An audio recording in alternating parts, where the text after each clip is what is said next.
Salam, hörmətli müəllimlər, hər vaxtınız xeyir olsun. Hər birinizi salamlayıram. Deməli, bu günləri mən sizə tədrisdə dizayn düşüncəsi haqqında məlumat verəcəm. Bu il 2026-cı ilə əlavə edilmiş yeni bir mövzudur. Qısa bir mövzudur. Yəni burada qorxacaq, çəkinəcək bir şey yoxdur. Həqiqətən də balaca dərsdir. Sadəcə sözlərin çox geniş yazıblar. Və sadə dilləri var və taksonomiya kimi mərhələlərdən ibarətdir. Amma taksonomiyadan fərqli olaraq bu o qədər də dəhşətli bir dərəcədə vəbşə heç taksonomiya ilə əlaqəsi yoxdur. Sadəcə olaraq mərhələləri var və bütün mərhələlərdə inanın ki, bir-birinin ardınca gəlir də. Yəni çox rahatlıqla tapacağınız bir mərhələdir. Burada sadəcə biraz ola bilər ki, 4-cü mərhələni qarışdıra biləsiniz. Portatipləşmə. Amma çox rahatdır. Qısa danışacağam. Həqiqətən də qısa danışacağam. Çünki uzun danışanda müdavimlər sıxılırlar. Həmçində amma həqiqətən də çox qısa və rahat bir mövzudur. Deməli, tədrisdə dizayn düşüncəsi haqqında mən sizə qısa məlumat vermək istəyirəm. Tədrisdə dizayn düşüncəsi ümumiyyətlə nə deməkdir?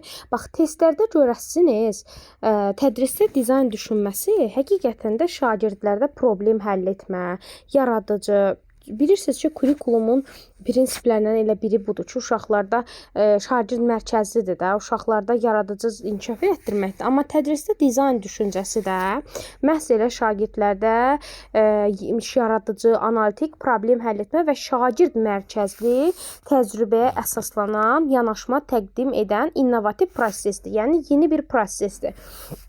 Ümumiyyətlə dizayn düşüncəsi nə ilə bağlıdır? İndi onun mahiyyəti haqqında da sizə ətraflı məlumat verəcəyəm. Sadəcə bilin ki, dizayn düşüncəsi problemlərin elə bu 5 mərhələnin içində yaradıcı, problem həll etmə, hətta burada tənqidi təfəkkür, analitik görə bilərsiniz. Bəli, görə bilərsiniz.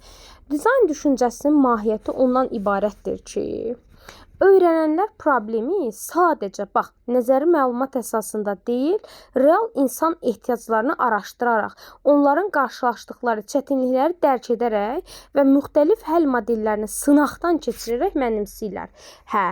Ümumiyyətlə sizə bir söz deyim, tədrisdə dizayn düşüncəsinin mahiyyəti ondan ibarətdir ki, yəni öyrənən problemi sadəcə nəzəri məlumat əsasında deyil, biz bunu ümumiyyətlə kurikulum sistemində keçmişik də, nəzəriyyələrdə də keçdik biz bunu bir çox nəzəriyyələrdə keçmişik ki, yəni biz bunu bilirik. Bizə yad bir yanaşma deyil. Zaten hər şeyi uşaq belə deyək də, sadəcə nəzəri məlumatı öyrənməli deyil. O deməkdir ki, insanın ehtiyaclarını araşdıraraq, yəni tədrisdə dizayn düşüncəsi onu deyir ki, şagirdin ehtiyaclarını araşdır, uşağın qarşılaşdığı çətinlikləri müəyyən elə, uşaq onu dərk eləsin və müxtəlif modellə, nəsə bir şeylə sınaqdan keçirməlidir. Bəli, burada sınaqdan keçirmə bir mərhələsi də görəcəksiniz. Həqiqətən çox maraqlı, rahat bir mərhələləri var. Və burada deyir ki, bu model öyrənməyə yalnız bilik qazanmaq kimi deyil. Çünki biz kurikulum sistemində bilirik ki, yalnız şagird bilik qazanmaq rolunda çıxış eləmir də. Praktik problem həll etmə bacarığı, yəni elə həqiqətən də bu dizayn düşüncəsinin elə ən birinci başlıca əsas məsələlərindən biri də olur ki, şagird problem həll eləsin, ideya irəli sürsün, onu sınaqdan keçirsin. Bunu inkişaf etdirən bir yanaşmadır. Həmçinin də bu tədrisdə dizayn düşüncəsi 21-ci əsrin belə deyək də, profilinə əsaslanan yaradıcı düşünməni, tənqidi düşünməni ki, giriş hissədə bunu mən sizə vurğuladım, əməkdaşlığı, ünsiyyəti ilə tam uyğunluq təşkil edir. Deyir ki, UNESCO-nun tərəfindən aparılan tədqiqatlar göstərir ki, dizayn düşüncəsinin tətbiqi şagirdlərin real problemi həll etmə bacarığını, refleksiya, özünü tənzimlə bacarıqlarını, sosial, hətta emosional bacarıqlarını inkişaf elətdirir. Bax, müəllimlər, testə düşəcək, bəzi müdavimlər bu hissələrə fikir vermirlər. Elə yalandan boş-boş mənim izahlarıma qulaq asıb dümdüz keçirlər. Yox, bunların hər biri, cümlələrin hər biri testə düşəcək. Bu dərs sual-cavablıq bir dərs deyil, vallahi da deyil. Mən sizdən qabaq bu dərsi, mən də sizi kimi belə bir məlumatları təzə-təzə öyrənirəm. Çünki təzə əlavə edilmişdi, təzə nəzəriyyələrdir, daha doğrusu dərslərdir. Sizi kimi təhlil edirəm, araşdırıram. və onun testini işləyib sonra sizə izah eləyirəm. İnanırsınız? PDF-in yazıram, izaha baxıram, PDF-i yazıram, testə baxıram, ondan sonra başlayıram izah verməyə. Görün nə qədər mərhələ keçirəm mən. Yəni bu sözümün canıdır ki, bunları mən testdə görmüşəm, siz də görəcəksiniz. Sosial emosional bu nə deməkdir? Başa salacağam indi o mərhələyə gələndə. Yəni dizayn düşüncəsi təkcə uşağa problem həll etməyi, bilik öyrətməyi vermir. Həmçində uşaq sosial emosional öyrənmə keçmişdir sizdən. Sosial emosional nədir? İnsan öz emosiyalarını idarə edən bir yanaşmadır. Emosionallığa şərait yaradır həmçində uşaqlarda. Dizayn düşüncəsi təhsil prosesini müəllim mərkəzli yox, təbii ki, kurikulumun prinsiplərindən biri budur. Şagird mərkəzli və konstruktivist. Bu söz sizə tanışdır. Hər dərsdə bunu vurğulayıram. Və konstruktivizm pedaqoji yanaşma keçmişdik sizlə. Konstruktivizm nə idi? Gəlin bir də hər dərs bunu mən sizə izahlarımda görürəm və təkrarlayıram ki, beyninizdə qalsın. MİQ sualı olub. Konstruktivizm yanaşma demişdik, necə bir yanaşmadır? Şagirdin motivasiyalandırırdıq və müstəqil işləməsinə şərait yaradırdıq. Yəni uşaq özü birbaşa prosesin aktiv iştirakçısı olmalıydı. Pedaqogika ilə üst-üstə düşür. Yəni şagird bilik istehlakçısı deyil, bilik qurucusu olmalıdır. Yəni biliyi quran şəxs olmalıdır. Necə ki mən özümdən bilik qrubu yaradıram. Bax elə bir nəzəriyyə, elə bir daha doğrusu nəzəriyyə nə idi? Nəzəriyyə deyil, bu üzr istəyirəm. Elə bir dərsdir. İndi gəldik həmin bu dediyim bu dizayn düşüncəsinin 5 dənə komponenti var. Dizayn düşüncəsi aşağıdakı mərhələlərdən ibarətdir və bir də onu vurğulayım ki, bu mərhələlərin hər biri eynən taksonomiyadakı kimi ardıcıllıqla gəlməlidir. Bəli. Sonra deməyin ki, müəllimə bunu bizə demədiniz. Yəni eynən taksonomiyanın mərhələləri kimi ardıcıllıqla gəlməlidir. Bəli.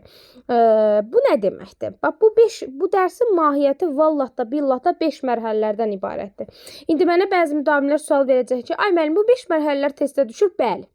Necə ki, taksonomiyanın mərhələləri ayrı-ayrılıqda düşür həmin bu dizayn düşüncənin mərhələlərini də testdə verir, deyir, uşaq hansı mərhələdədir, situasiyanı qoyur. İndi sən bilməlisən, ya bu empatiya mərhələsindədir, ya ideya yaratma mərhələsindədir.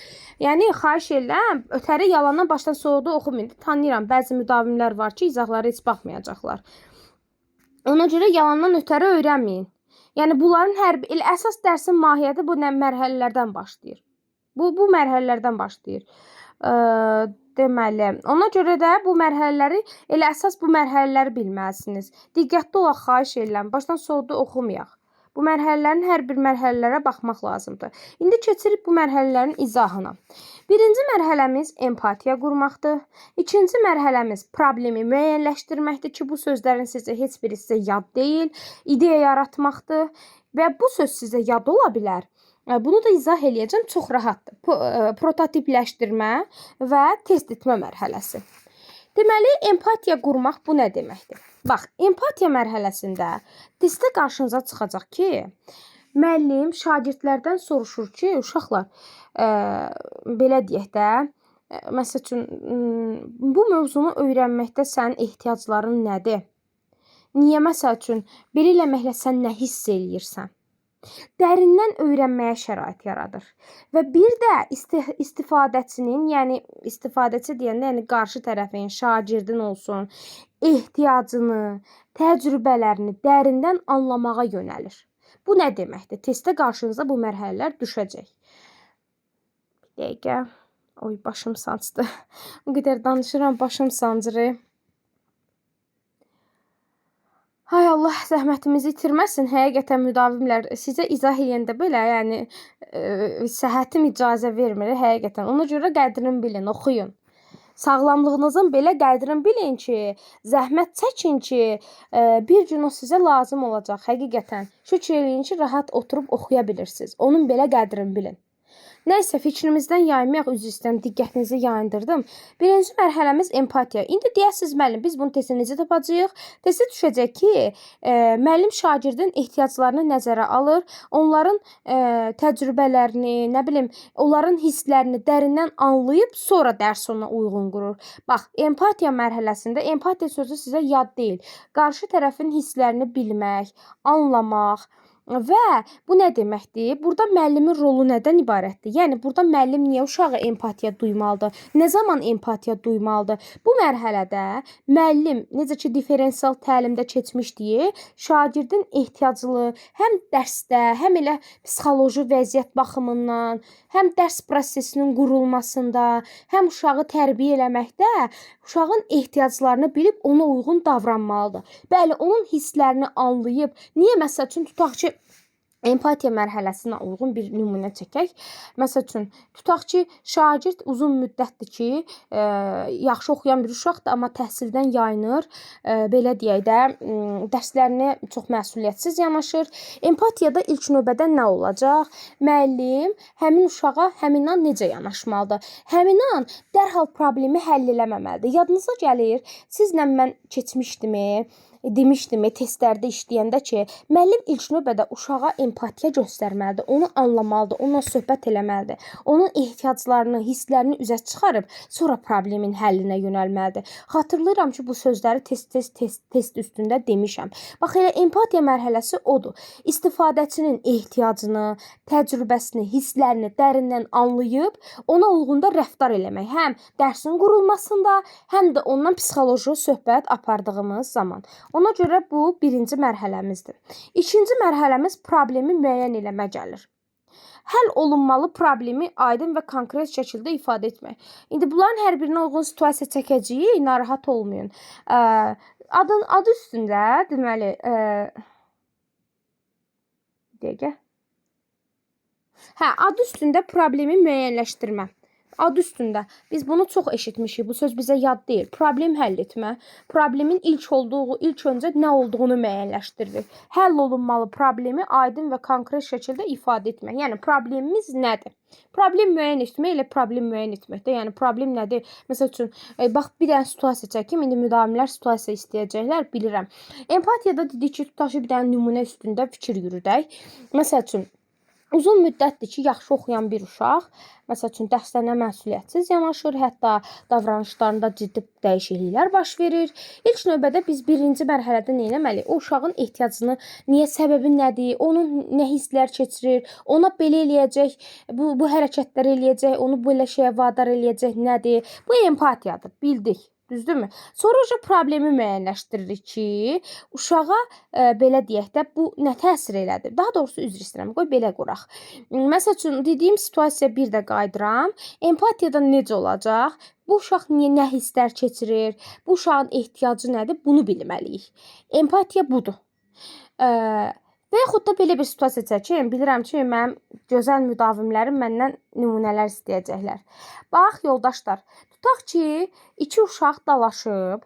Uşaqlardan biri həmin bir uşağı məsəl üçün çox pis şəkildə döyüb və ona ağır sözlər deyib, hətta valideyninə toxunacaq belə bir sözlər deyib, çox pis əsəbləşib və ilk növbədə sən problemi həll eləməyə yönəltməməlisən. Empatiya mərhələsinə görə ilk növbədə uşağa biz situasiyalarda da işləyirik, yaxınlaşmalıyıq. Deməliyik ki, məsəl üçün, səni belə tutaq ki, nə hisslər keçirirsən? Dostunu ki, biz bunu keçməyən müəllimlərlə keçmişik, emosional zəka nəzəriyyəsi keçmişik, Daniel Goleman.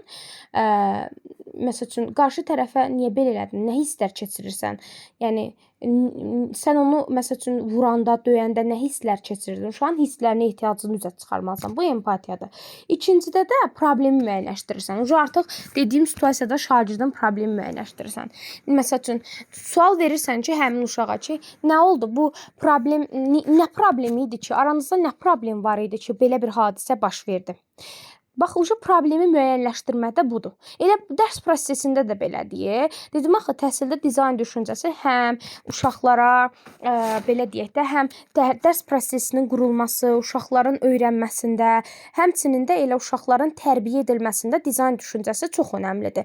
Hər iki tərəfdə də uşaqla empatiya qurmaq, problemin nədən qaynaqlandığını üzə çıxarmaq, daha sonra həmin problem üstündə adi bir nümunə çəkək.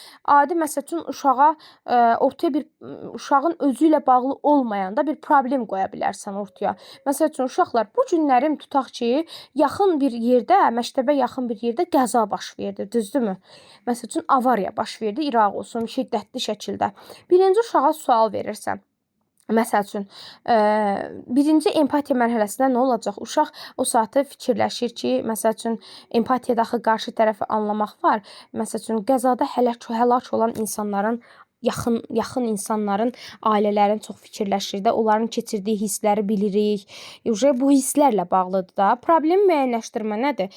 Qəza niyə baş verdi? Bunun sualı arxasınca uşaqlar başlayırlar axtarmağa da, belə deyək, problemi tapmaq istəyirlər də. Problemi müəyyən edirik ki, məsəl üçün, sürət həddini aşdığına görə və qəza baş verib, belə deyək. Piyada keçidinə, məsəl üçün, piyada çıxdığına görə qəza baş verib. Bu problemdir. Və sən başlayırsan problemin ətrafında ideya yaratmağa. Məsəl üçün, ideya nədir? Testdə bunu necə görəcəyik? Bax, beyin həmləsi sözü var burada. Beyin həmləsi sizə yəqin ki, tanış bir məsələdir. Dərsin giriş hissəsində demişdim ki, tanıdığınız bir dərsdir. Yəni sizə yaxın, uzaq cümlələr deyil. İdeya yaratmaq beyin həmləsidir. Bu nə deməkdir? Mümkün problemin üstündə yadınıza gəlir, beyin həmləsi sizinlə keçmişdi iş üsullarında. Müəllim ortaya bir problem qoyurdu və uşaqlar ağlına gələn ideyaları müəyyən edirdilər, ideyalar deyirdilər. Və beyin həmləsi ilə ideyanın yaradılmasındadır da. Biz problemi müəyyənləşdiririk və uşaqlardan xahiş edirik ki, saysız hesabsız, bax, sərbəst buraxmaq var ha. Yadınıza gəlir, beyin həmləsində də sərbəst buraxmaq var idi. Keçmişimi mühakimə eləmirdi. Hər kəs ağlına gələn ideyaları söylürdü. Uşağı bir növdə yaradıcılığa yönəltmək. Bax, testə düşəcək ki, uşağı hansı mərhələdə yaradıcılığa, sərbəstliyə veririk? İdeya yaratmaqda. Çünki uşaq ağlına gələn problemin həlli ilə bağlı çoxlu sayda çözüm tapmalıdır, çözümlər axtarmalıdır, həll yolları tapmalıdır, ideyalar irəli sürməlidir, beyin həmləsini, beynini işə salmalıdır. Bu da ideya yaratmaqdır. İndi gəlir prototipləşdirmə. Bu mərhələni biraz tapmaya bilərsiniz. Bir dəqiqə. Aha, 4-cü mərhələ biraz çətin mərhələdir. Çətin deyil, vallah. Prosta sizə yad olan bir şeydir. Bax, hər bir mərhələnin izahı açıq-aşkar verilib, izah da eləyəcəm. Sadəcə qısa məlumatdır bu sizə. Prototipləşdirilmə. Bax, prototipləşdirməni mən nətər öyrənmişəm? Bax, dedim axı, bütün mərhələlər bir-birinin ardınca gəlir, düzdürmü? Prototipləşmə də odur ki, ideya yaratmaqda mümkün olan 3-cü mərhələdə həll yolları beyin həmləsinə istifadə edirsən. Sanki ən axırda burada o qərarlar ağacında dedi ya, bir dənə ideya seçirsən, seçilmiş bir dənə ideyanı seçirsən və həmin ideya üstündə iş görürsən və onu sınaqdan keçirirsən. Bu nə deməkdir? Məsəl üçün, bir dənə ideya tutdun. Məsəl üçün, 3-cü mərhələdə uşaqlar saysız hesabsız çözüm axtardılar. O qərarlar ağacında dediyi, o hamısının içindən sən bir dənə yol seçə bilərsən də, düzdürmü? Bax, o 4-cü mərhələdir. Və bir dənə yol seçirsən və o yolun üstündə, o ideyanın üstündə işləyirsən. Aydındır? Yəni, burada çətin heç nə yoxdur. Sadəcə, həmin bu ideyanın üstündə çalışırsan. Bu prototipləşdirmədir. İdeyanın işlənmə qaydasını göstərən təsvir. Məsəl üçün, ssenari, xəritə, rollu oyun, formaya çevirmək. Yəni, necə başa salmayı belə ürəyimdən ox çıxsın ki, başa düşdü müdamilər. Hiss edirəm ki, başa düşmürsünüz. Bax, nə deməkdir prototipləşdirmə? Bax, prototip sözün qafiyəsinə bax. Prototipləşdirmə, reallaşdırma. Prototipləşdirmə, reallaşdırma. Bu nə deməkdir? Yəni, reala çevirirəm. O 3-cü mərhələdən seçdiyim yollar, çoxlu ideyalar var ha. Onu deyir uşaqlar. Ən axırda bir dənə ideya seçib, onu reala çevirirsən. Nə bilim, bir ssenariyəmi, bir xəritiyəmi, neysə bir modelə çevirib, onun üstündə sınaq aparırsan ki, bu problemin həlli üçün görək, bunu sınaqdan keçirək. Görək, bu ideya çözüm olacaqmı? Reala çevirirsən, aydındır. 5-ci mərhələdə adı üstündə test etmə. Yəni, sınaq eləmək nə deməkdir? Bu üstündə işlədiyin şeyi sonda yoxluyursan, sınaqdan keçirirsən ki, burada çatışmayan, bax, burada çox önəmlidir. Çatışmayan, testə düşəcək ki, çatışmayan, təkmilləşdirilməli olan məsələlər harada qeyd edilir? Test etmə mərhələsində. Niyə? Artıq sən burada sınaqdan keçirirsən, sonda da test eləyib zəif güclü tərəfləri üzə çıxarıb, təzədən onun üstündə işləyirsən. Yaxşı, test etmə təkmilləşdirmə deməkdir. Yəni həmin bu prototipləşdirmədə üstündə işlədiyin ideyanı, düzdürmü? İşləyəndən sonra test etmə mərhələsində, yəni bir növ sınaqdan test eləyirsən də, görüm bu qurduğun bir şey işə yaradımı, nə bilim, zəif tərəfim hardadımı, onu başlayırsan üstündə təkmilləşdirməyə. Zəif tərəfləri düzəldənə qədər üstündə işləyirsən. Bax, test etmə də budur. Həqiqətən çox rahat dərsdir. Yəni indi hər birinin açıqlamasını verəcəyəm, məsələn çəkəcəyəm. Yəni çox da sizi incədəcəyim bir şey yoxdur burada, inanın mənə. Deməli, empatiya qurmaq nə deməkdir? Birinci mərhələmiz empatiya qurmaqdır. Bu mərhələdə dizayn düşüncəsinin başlanğıc nöqtəsi də deyirik buna, testə düşə bilər və əsas məqsəd real istifadəçinin, yəni insanın, şagirdin də istifadəçi insan sayılır da, onun ehtiyaclarını, bax, empatiya nə deməkdir? Hisslərini, gözəl bir simvol da çəkiblər. Görürsünüz, iki insanın qarşılıqlı, yəni bunun duyğusu buna keçir həqiqətən. Qarşılıqlı formada başa düşməsi, yəni qarşı tərəfin yerinə özünü qoymaqda. Yəni həqiqətən bugünkü gündə mən bunu həmişə demişəm. İnsanlar arasında elə mənim özümdə də elədir. Bəzən empatiya bacarığım çox aşağı olur. Çox həssas bir insanam, amma həqiqətən empatiyam çox aşağıdır da. Yəni bəzən insanlara anlam verə bilmirəm də. Amma həqiqətən bugünkü gündə insanın ehtiyaclarını, onun hisslərini, bir-birimizin hissi məsəl üçün başa düşsək ki, bu məsəl üçün bu hərəkət bu insana çox pis hiss bəxş eləyə bilər də. Bu empatiyadır da, yəni elə olanda da həyat daha gözəl olur həqiqətən. Gəlin etiraf eləyək. Empatiya olanda insanların bir-birinə olan mehribançılığı da daha yaxşı olur. Qarşılaşdığı problemləri dərindən anlamaqdır. Şagirdlər tədqiqat aparır. Deməli, müşahidə edir, suallar verir, istifadəçinin baxış bucağını dərk etməyə, bax, başqasının baxış bucağını dərk etməyə çalışırlar, ha. Dedik axı, başqasının baxış bucağını dərk etməyə çalışırlar. Müəllim bu mərhələdə şagirdlərə insanın yaşadığı çətinliyi, niyə belə hiss etdiyini araşdırmağa öyrədir. Testə düşəcək ki, bax, məsəl üçün bir situasiya qoyacaq qarşınıza və deyəcək ki, müəllim şagirdlərə tapşırıq verib ki, bu məsələni analiz eləsinlər. Məsəl üçün, bu hadisəni yaşayan insanın yaşadığı çətinliyi anlasınlar. Niyə o insan belə hiss eləyib? Başqasının yerinə özünü qoymaq. Bax, empatiya bu olacaq, bunu götürəcəksiniz. Empatiya qurma mərhələsi şagirdin yalnız məntiqi deyil, həm də emosional düşünməsini də işə salır. Bu isə sosial emosional, bax, testdə burada dedim ki, burada dedim ki, gələndə sizə başa salacağam niyə burada sosial emosional öyrənmə var. Çünki insanların sosiallaşmaq, emosional nədir? Empatiya ilə emosionallıqdır da. Öyrənmə ilə birbaşa əlaqəlidir. Şagird özünü başqasının yerinə qoymağı, hissləri anlamağı öyrənir və sosial məsuliyyət hissini inkişaf etdirir ad üstündə. Gəldik problemi müəyyənləşdirməyə. Çox rahat. Problemi müəyyənləşdirmə nədir? Bu mərhələdə empatiya mərhələsində toplanmış müşahidə və müsahibə nəticələri sistemləşdirilir. Bax, bu sözə bax. Bu mərhələdə, yəni burada uşaq bax, empatiyada o hadisədən topladığı öz hisslərinə əsasən, öz düşüncələrinə əsasən, topladığı müşahidələrə əsasən problemi aydınlaşdırıram ki, burada problem nədən qaynaqlanır? Məsəl üçün, belə bir situasiya çəkmişdim ki, tutaq ki, bir müəllim olaraq belə bir hadisə ilə qarşılaşmışsınız. İki şagird dalaşır və sən bilmirsən də səbəb nədir? Problemi bilmirsən axı, düzdürmü? İlk növbədə empatiya eləməlisən də onları. Bax, həqiqətən də problemin nə olduğunu bilmək üçün gərək sən o insandan empatiya qurasan. Niyə? Qarşılıqlı anlayış göstərməsən, sən nə müşahidə eləyib məlumat toplaya bilmərsən, nə də o uşaqdan bəzən uşaq problemin səbəbini demir həqiqətən də. Və sən empatiya göstərməlisən ki, topladığın məlumata əsasən problemin nə olduğunu, nədən qaynaqlandırdığını aydınlaşdıra biləsən. Məqsəd çoxlu məlumat arasından ən vacib, ehtiyacı və əsas çətinliyi müəyyən eləməkdir ki, problem kimə aiddir, nə baş verir və bu niyə vacibdir? Daha sonra bu anlayışa əsaslanaraq adətən necə edə bilərik? Yəni problemi üzə çıxandan sonra artıq üzə çıxarırsan da burada. Necə eləyə bilərik? Başlayan qısa və konkret problem cümləsi formalaşdırılır.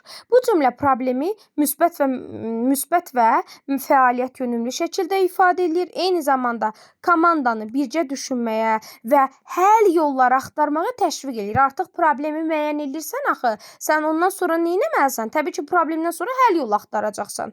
Mərhələnin məqsədi problemi ümumi şəkildə təsvir etmək yox, üzərində işləmək, həll dizayn eləmək, aydın istiqamət yaratmaqdır. Yəni artıq bu testə düşə bilər. Yəni burada əsas məsələ bu cümlə test cümləsi ola bilər həqiqətən. Niyə? Fərqli formada qoya bilərlər ki, məsəl üçün sualı dəyişdirsək, belə qoysaq ki, cümləni burada bu mərhələdə şagird, məsəl üçün bu mərhələnin məqsədi odur ki, problemi ümumi şəkildə təsvir etmək. Xeyr, biz problemə ümumi təsvir gözü ilə baxmırıq. Onun üzərində işləmək üçün baxırıq. Həll yolları dizayn eləmək üçün baxırıq problemə. Artıq 3-cü mərhələdə problemin həlli üçün yaradıcılıq. Tezə düşəcək ki, yaradıcılıq hansı mərhələdə baş verir? 3-cü mərhələdə. Niyə ideya yaratmaq var? Adı üstündə ideya yaratma, yaradıcılıq. Yaradıcılıq prosesi mərkəzidir. Şagirdlər heç bir məhdudiyyət olmadan mümkün qədər çox ideya irəli sürür ki, bunu mən deyək, 3-cü mərhələ beyin həmləsi kimi düşünün. Eynən kopya onun kopyasıdır, eynidir. Mümkün qədər çox ideya, yəni ağlınıza gələn çərçivədən kənar düşünmək. Testə düşəcək ki, çərçivədən kənar düşünmək. Bunu belə nəzəri formada qoymayacaqlar, situasiyada qoyacaqlar ki, uşaq elə onu böyüdüb bir situasiya eləyəcəklər ki, orada içində veriləcək ki, uşaq çərçivədən kənar düşündü, çoxlu ideyalar irəli sürdü, avtomatik bilməlisən ki, bu 3-cü mərhələdir. Şagirdlər çərçivədən kənar düşünməyi, daha sonra fərqli perspektivlər, yəni çərçivədən üzr istəyirəm, sözü deyə bilmirəm həmişə mən bu sözü. Çərçivədən kənar çıxmaq hansı düşünmədir? Niyə çərçivədən kənar çıxmaq var? Çünki sən artıq məhdudiyyət içində qalmırsan da, beyin həmləsindəki kimi ağlına gələn bütün ideyaları irəli sürürsən. Fərqli düşünmək, yaradıcı risklər almaq öyrənir. Məqsəd ən doğru, bax, çoxlu ideya içərisindən dedim axı, bir ideyanı seçməkdir. Müxtəlif və yeni həll variantları yaratmaqdır. Müəllim bu zaman beyin həmləsi kimi, bax, xüsusilə bunu vurğulayıram, metodlardan istifadə edə bilər. Bu prosesdə strukturlaşdırılmış fəaliyyətlər də təsirli olur. Məsələn, 1-2-4 fəaliyyətinə gəlin baxaq. Bu məsələndir. Deyir ki, 1-2-4 fəaliyyətində əvvəlcə hər kəs tək düşünür, yəni bir-bir. Sonra fikirlərini ikilikdə, 2-2 paylaşırlar. Dördlükdə də genişləndirir. Sonda da bütün qrup ideyanı bir yerə toplayır. Axırda da bir dənə həll yolu tapırlar. Daha sonra baxırıq 4-cü mərhələmizə. Burada mən sizə qəşəng bir nümunələr də çəkəcəm. Bura baxmağa ehtiyac yoxdur. Bura özünüz baxarsınız. Yenə də baxarıq. Yox, baxaq. Ürəyim durmaz. Baxaq. Sonra deyəcəm ki, niyə oranı izah eləmədim? Hamısına baxaq. Prototipləşmə. Yəni prototipləmə nə deməkdir? Bax, real bir ideyanı reala çevirmək. Qısa konkret. İdeyanı reala çevirmək. Prototipləşdirmə mərhələsində ideya yaratma mərhələsindən, bax bunu vurğulayıram, seçilmiş ən uyğun fikri, bax ideyadan seçdiyin, axı dedim, axırda ən uyğun olanı seçməlisən. Ən uyğun fikri neynəyəcəksən? Fikirləri test oluna biləcək konkret formaya salmaq, yəni reallaşdırmaq, həmin o ideyanın üstündə işləmək. Prototip dedikdə mütləq hazır və mükəmməl məhsul nəzərdə tutulmur.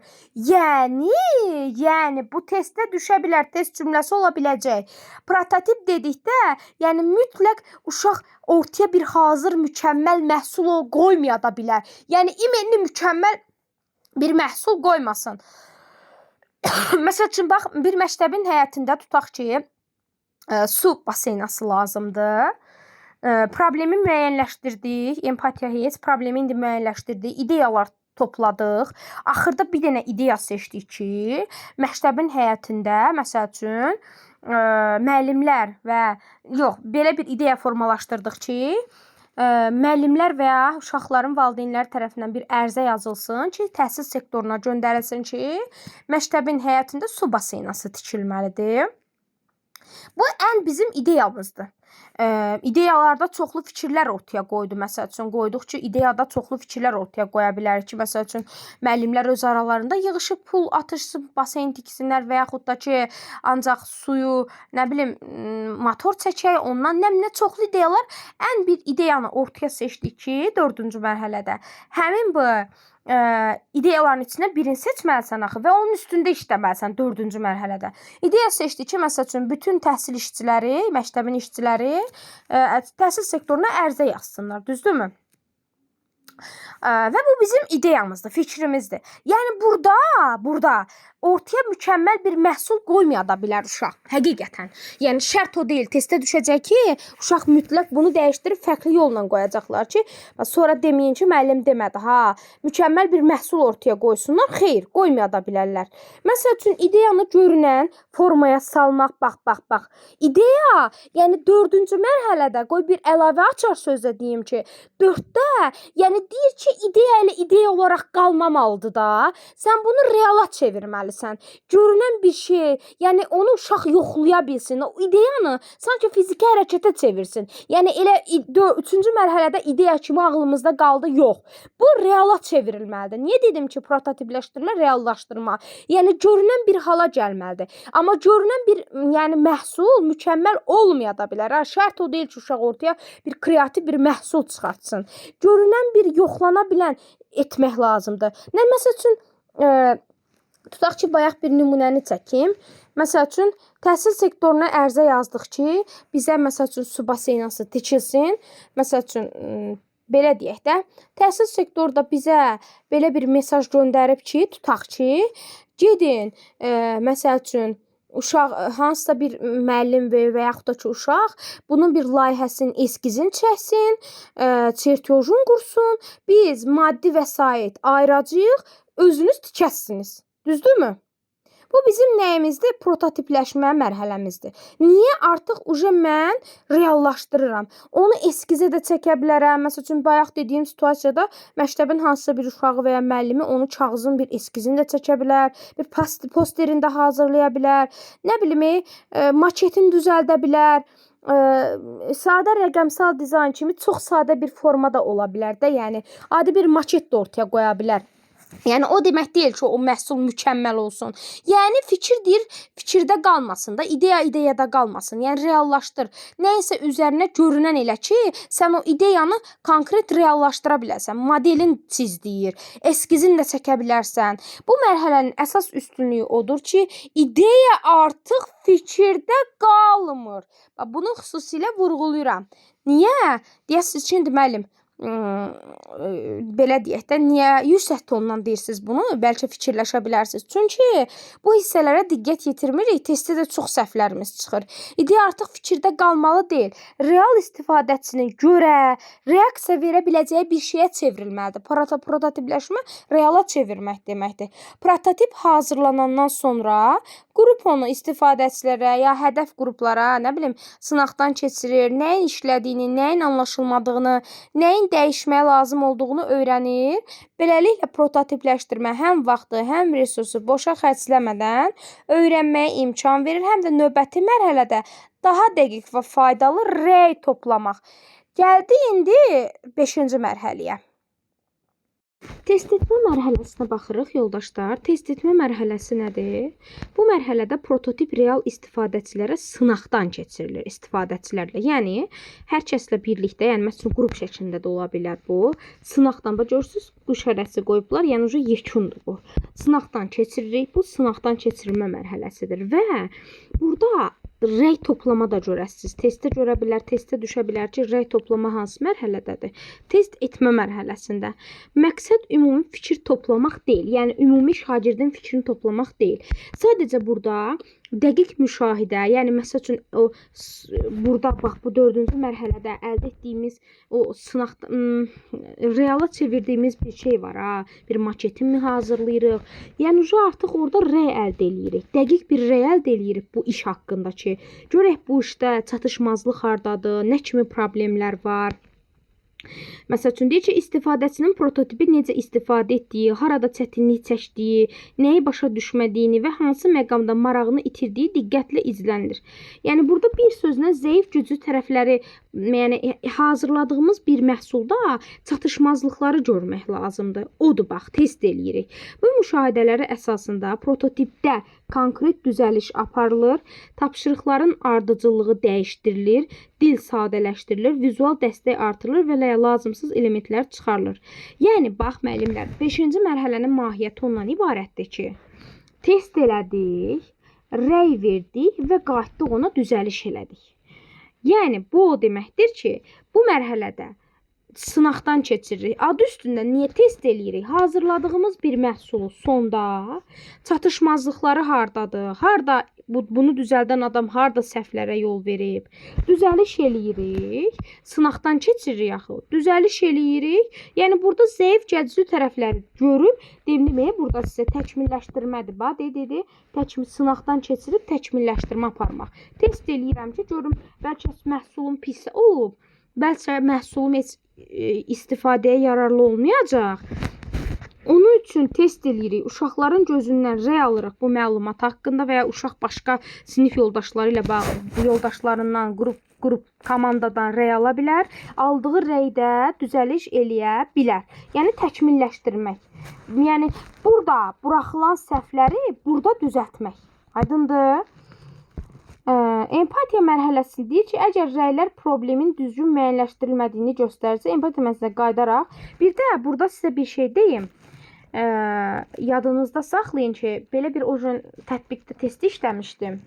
Belə bir şey var idi ki, test etmə mərhələsinə uşaqlar, belə bir situasiya var idi ki, uşaqlar test etmə mərhələsinə gəlirlər, o hazırlanan şeyi sınaqdan keçirirlər.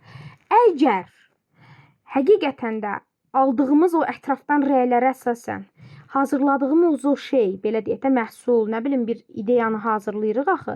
Əgər uyğun olmazsa, səhvlərə çox yol verilərsə, təzədən baş mərhələyə qayıdıb işi ardıcıllıqla tamamlamaq olar.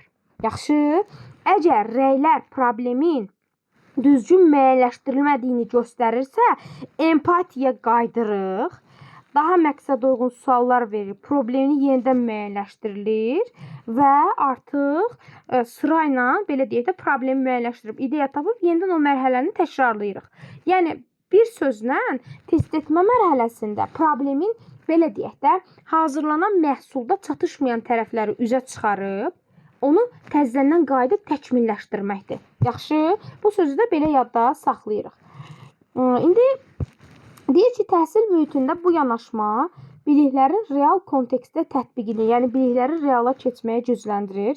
Şagirdlərin həmçinin yaradıcı, problem həll etmə, əməkdaşlıq, hətta biz 5-ci mərhələdə refleksiyada görə bilərik.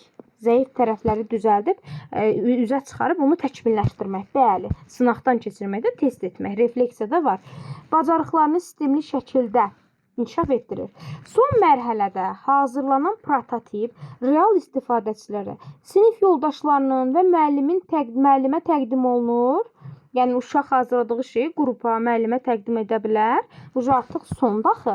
Onlardan rəy ala bilər. Dedik ki, 5-ci mərhələmiz rəydir. İdeya və bu rəy əsasında təkmilləşdirilir. Test mərhələsi şagirdə öyrədir ki, yaxşı məhsul ilk cəhddən mükəmməl olmur. Rəy almaq, rəyə əsasən dəyişiklik eləmək. Baba, bu mərhələdə dəyişiklik eləyirik, sınaqdan keçiririk axı. Bu mərhələdə şagirdlərdə tənqidi düşünmə, refleksiya dedim, axı bayaq refleksiya var. Problemin həllinə əsaslanan bu yanaşma yalnız texnoloji fənlərlə məhdudlaşmır. Demək olar ki, riyaziyyatda bütün fənlərdən tətbiq edilə bilər. Burada nümunələr çəkib, deyir ki, dizayn düşüncəsini şagirdlərə formalaşdırmaq üçün müəllimin özünün də bu bacarığa sahib olması lazımdır. Bəli. Gəlin indi nümunələrə baxaq. müəllim nümunəsinə baxaq. Ha, bax, müəllimin nümunəsinə, müəllim haqqında verilən nümunələrə baxacağıq. Deməli, bu mərhələdə birinci mərhələ empatiya mərhələsidir. Deyir ki, məktəbdə şagirdlərin dərslərdə bax, müəllim bu dizayn düşüncəsində müəllimə uyğun nümunə çəkiblər. Deyir ki, məktəbdə şagirdlərin dərslərdə passivli iştirak etdiyini müşahidə edən müəllim nümunədir, baxın. Bu problemi dərhal həll etməyə çalışmaq əvəzinə, yadınıza gəlir, sizə dedim ki, giriş hissədə, müəllim birbaşa, bax, həqiqətən də çox önəmlidir belə şeyləri bilmək. Testdə bu situasiyalarda da qarşılaşırıq bunu. Sonra da deyirik ki, müəllim, burada bu niyə belə oldu? Bu yetim kurikulumda var da bu sözlər. Hər şey var burada, verir. Elə situasiyalarda da qabağımıza fərqli yollarla qoyurlar. Biz də onu tapa bilmirik. Bax, sizə test işlətdirəndə sual verirsiniz ki, müəllim, cavabda çıxıb ki, məsəl üçün, götürmüsünüz ki, müəllim problemi dərhal müəyyənləşdirməli və problemin həlli üçün çözüm tapmalıdır. Sual verirsiniz ki, müəllim, burada səhv niyədir ki? Burada məsəl üçün biz niyə səhv götürürük ki? Müəllim nəyi pis eləyir ki? Yadda saxlayın, situasiyalarda ciddi bir məsələ olduğu təqdirdə də elə hər məsələdə müəllim dərhal problemi həll etməyə çalışmamalıdır. Əvvəlcə uşaqla empatiya qurmalıdır. Müsahibələr apara bilər, sorğular keçirə bilər ki, bullying hallarında da belə bir şeyləri görmüşük. Nə bilim, yəni uşaqların ehtiyaclarını üzə çıxara bilər də və topladığı məlumatlar əsasında müəllim başa düşür ki, passivliyin əsas səbəbi motivasiya çatışmamazlığıdır. Keçirik problemi müəyyənləşdirməyə. Bu mərhələdə topladığımız müşahidə və rəy əsasında problemi ümumi və qeyri-müəyyən formada deyil, dəqiq problem nədirsə, onu üzə çıxarırıq ki, problem, yəni konkret hala gətiririk ki, artıq problem budur ki, uşaqda passivlik var. Şagirdlər dərsi, fikir əvəzinə müəllim belə bir problemi tərifi formalaşdırır ki, hətta şagirdlərin dərs mövzuları ilə real həyat arasında əlaqə qurmağı, nə bilim, öyrənmə çətinliyi var da, çatışmazlıqlar var. Bu bizim diaqnozumuzda, belə həkim bizə diaqnoz qoyur, resept əsasən, diaqnoz qoyur, analiz əsasən ki, səni, bax, belə başa düşün də, həkimə gedəndə birinci həkim sənə dərman yazır, problemini üzə çıxarır, yox, birinci elə bir ki, empatiya qurmaqdır. Deyir, get analiz ver. Analiz elə bil empatiya qurmaqdır. Axırda sənə probleminin nə olduğunu deyim. Uca artıq burada sənə dərman yazmağa başlayır. İdeya yaradır. Sənə dərmanlar yazır. Nə deməkdir bu? Çoxlu sayda ideyalar yaranır. Yəni çoxlu sayda belə deyək də sənə dərmanlar yazır. Lori dildə desək. Belə yanaşma ilə. Yəni burada çoxlu ideyalar, məsələn, eyni mövzu üzrə real problem üzərində layihə, nə bilim, rollu oyunlar, debat təşkil eləmək olar, məhsul hazırlamaq olar, çoxlu variantlar ortaya çıxır. Dördüncü mərhələdə artıq müəllim dərsin bir hissəsi üçün son olaraq bir fikir seçir, seçim siyahısı tərtib eləyir və uşaq bir dənə mini senariyə, nəsə bir şey seçir. Bu prototip dərs planı 1 və ya 2 dərsdə tətbiq olunur, reala çevrilir. Məqsəd onun ideya olub-olmamasını yoxlamaq deyil, şagirdlərin necə reaksiya verdiyini, nəyə başa düşdüyünü və harada çətinlik yaşadığını müşahidə etməkdir. Yəni, ortaya bir məhsul qoymalıyıq burada da. Test etmə mərhələsi də bildiyimiz kimi müəllim şagirdlərin fəaliyyətə qoşulma səviyyəsini müşahidə eləyir. 5-ci mərhələdə refleksiya var. Testə düşə bilər, refleksiya 5-ci mərhələdədir. Və suallar verir, test eləyir onu. Qrup müzakirələri aparır, test sınaqdan keçirir də və anonim rəy formalarından istifadə eləyərək, rəy 5-ci mərhələdədir. İstifadə edərək hansı səviyyələrin işlədiyini, hansının isə çətin və ya qarışıq olduğunu öyrənir. Yəni, zəif güclü tərəfi üzə çıxarır, onun üçün uşağı təkmilləşdirir bir sözlə. Toplanan rəy əsasında müəllim başa düşür ki, məsələn, seçim imkanları motivasiyanı artırsa da, tapşırıqların təlimatları kifayət qədər aydın olmayıb. Bu nəticədə zəif tərəfləri gördüyünüz üzə çıxarır. Bu nəticələr növbəti interasiya, yəni görülən işi təkrar yoxlamaq və yaxşılaşdırmaq deməkdir. Əsas və deyir ki, İnterasiya üçün əsas yaradır və müəllim yenidən ideya, prototip, sınaq mərhələlərinə, təzələnən mərhələlərə o geri qayıdır, harda səhv elədiyini düzəldir, onu dizayn eləyir. 5-ci mərhələdə refleksiya gördük. Uşağı sınaqdan keçirmək gördük və 5-ci mərhələdə bu 4-də hazırladığımız məhsulu 5-də sınaqdan keçiririk. Ətrafdakı rəylərə əsasən çatışmazlıqları üzə çıxarırıq. Məsəl üçün, burada nə görürük? Burada ağıllı sinif işıqlandırma sistemi var. Burada problemlər var da, belə deyək, baxa bilərsiniz, özünüz də baxa bilərsiniz. Nümunələrə gəlib yəni özünüz də kitabdan da baxa bilərsiniz. Yəni burada nədir? Bax, məsəl üçün, belə deyək də, təbii işıq səviyyəsinə, bu nümunədir, sadəcə bizə problem qoyub, təbii işıq səviyyəsinə və sinifdə insanların olub-olmamasına əsaslanaraq, parlaqlığı avtomatik tənzimləyən elektrik enerjisi sərfini azaldan işıqlandırma sistemi dizayn eləməlidir uşaq. Elektrik enerji sərfini azaldan, parlaqlığı özü tənzimləyən bir sistem düzəltməlidir uşaq. Bunu dizayn eləməlidir. İlk növbədə empatiya mərhələsinə baxaq. Bax, nümunələr veriblər bizə. Bu mərhələdə şagirdlər sinifdə işıqlandırmanın real istifadəçilər üçün, yəni insanlar üçün necə işlədiyini, onlar sinif mühitində müşahidə edir. Şagirdlər və müəllimlərlə qısa müsahibələr aparır. İşığın dərs zamanı hansı hallarda problem yaratdığını müəyyənləşdirir. Bax, görürsən, burada məqsəd texniki həll yolu düşünmək deyil.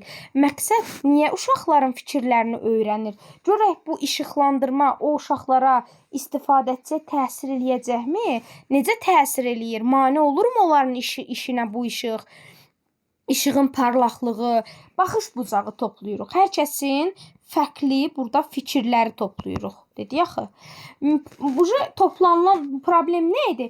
Empatiyadan topladığım məlumatlara əsasən, topladığım müşahidələrə əsasən problemin nə olduğunu üzə çıxarırıq ki, problemi üzə çıxarırıq və problem üçün çözüm axtarırıq ki, biz bunu necə həll eləyə bilərik? Üçüncüdə ideya yaradırıq. Artıq uşaqlar bax, ideyalar ortaya qoyurlar.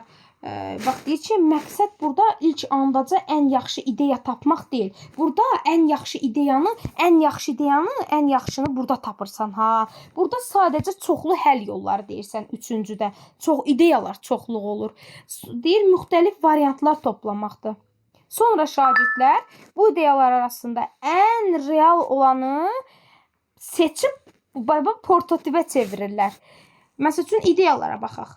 Gün işığı sensoru düzəldə bilərdi. Uşaqların ideyalarıdır bunlar. Məsəl üçün, uşaqlar ideyalar söylüyor ki, pəncərəyə yaxın nöqtədə, sensor təbii işıq səviyyəsini ölçür və lampaların parlaqlığını avtomatik azaldır. Belə bir sensor aparatı düzəldə bilərik. Hərəkət sensoru düzəldə bilərik. Zonalı işıqlandırma təyin eləyə bilərik. Vaxt cədvəli düzəldə bilərik. Çoxlu ideyalar. Amma prototipləşdirmədə bir dənə ideya yaratma mərhələsində şagird mərhələsindən seçilmiş 1-2 əsas həlli sadə və test edilə bilən, yəni deyir, elə mərhələ seçişi, uşaq onu sonda test eləyə bilsin, elə ideya seçişi, test edilə bilən modelə çevirirlər. Prototip texniki cəhətdən tam işlək olmaq məcburiyyətində deyil. Yəni, bu nə deməkdir? Prototipdə seçdiyim məhsul bayaq dediyim kimi, yəni şərt o deyil ki, yəni hazır bir məhsul olsun ki, uşaq onu işlək formaya gətirsin. Yox, mükəmməl olmaya da bilər. Məqsəd burada sadəcə ideyanı aydın reala çevirməkdir, göstərməkdir. Məsəl üçün, bir dənə yol seçdik ki, sinifin sxem üzərində işıq zonalarının çəkilməsi. Uşaqlar bu üçüncü həll yolu seçdilər. Dərs rejimlərinin poster və ya slayd şəklində göstərilməsi və ya sistemin iş prinsipinin izah edən qısa ssenari hazırlanması, ağıllı sinif işıqlandırması həyata keçirmək. Yəni, burada real bir məhsul hazırlayırlar, belə deyək. Sonda da onu neynirlər? Test etmə mərhələsində də onu neynirlər? Sınaqdan keçirirlər, rəy toplayırlar ki, görək burada çatışmazlıqlar hardadır. Məsəl üçün, deyir ki, müəllim proyektor rejiminin dərsin nə dərəcədə rahat etdiyini qiymətləndirir. Çünki burada problem nə üstündə qurulmuşdu? Sinifdə işıqlandırma zəifdir, məsəl üçün parlaqlıq yaxşı deyil, elektrik enerjisi sərfiyyatı çox gedir. Artıq müəllim sonda məsələn düşün ki, 4-cü mərhələdə uşaqlar proyektor hazırlayırlar və proyektor rejiminin dərsi nə dərəcə rahat etdiyini müəllim qiymətləndirir. Şagirdlər isə işığın göz yorub yormadığını bildirirlər. Toplanan rəylər əsasında müəllim uşaqlardan topladığı və rəy əsasında ona düzəlişlər eləyir, təkmilləşdirir onu. Və belə deyək də, yenidən təzədən təkmilləşdirəndən sonra da test olunur.